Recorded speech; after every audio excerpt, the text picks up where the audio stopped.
1 kilogramm yog' olish uchun 22 ta kruassan yeyish kerak. Nonushtada bir dona yesak zarari yo'q. 1 kilogramm yog' olish uchun 18 ta Snickers yeyish kerak. Har kuni bir dona yesak zarari yo'q. 1 kilogramm yog' olish uchun 8 ta pitsa yeyish kerak.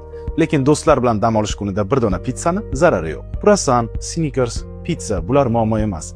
Biz aynan qaysidir mahsulotdan semirmaymiz, ortiqcha kaloriyadan semiramiz. Shuning uchun me'yorda ovqatlanishni o'rganishimiz kerak.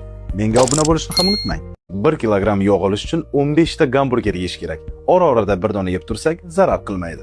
1 kilogramm yog' olish uchun 20 ta somsa yeyish kerak. Do'stlar bilan tushlikda 2-3 dona yesak zarar qilmaydi. 1 kilogramm yog' olish uchun 50 ta manta yeyish kerak. Haftada bir marta 4-5 ta yesak zarar qilmaydi. 1 kilogramm yog' olish uchun shu ko'rinishda 7 ta non yeyish kerak. Har kuni oz-ozdan yesak zarar qilmaydi. Me'yorda ovqatlanishni o'rganing va menga obuna bo'ling. 500 kaloriya bu 600 gram qaynatilgan kartoshka yoki 180 gram kartoshka free, 100 gram Napoleon shirinligi yoki 1,5 kilogramm klubnika, 500 gram qaynatilgan tovuq grutkasi yoki 10 dona kichkina nuggetslar. Obuna bo'ling, juda ham ko'p ma'lumotlar bor.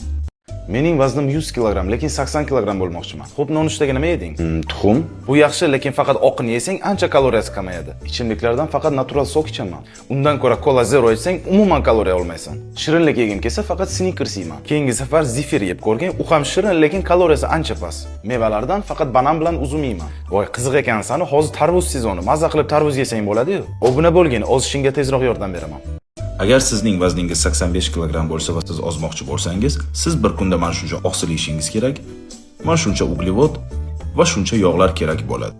Ushbu ma'lumotni 85 kilogramm vazni bor do'stingizga yuborib qo'ying.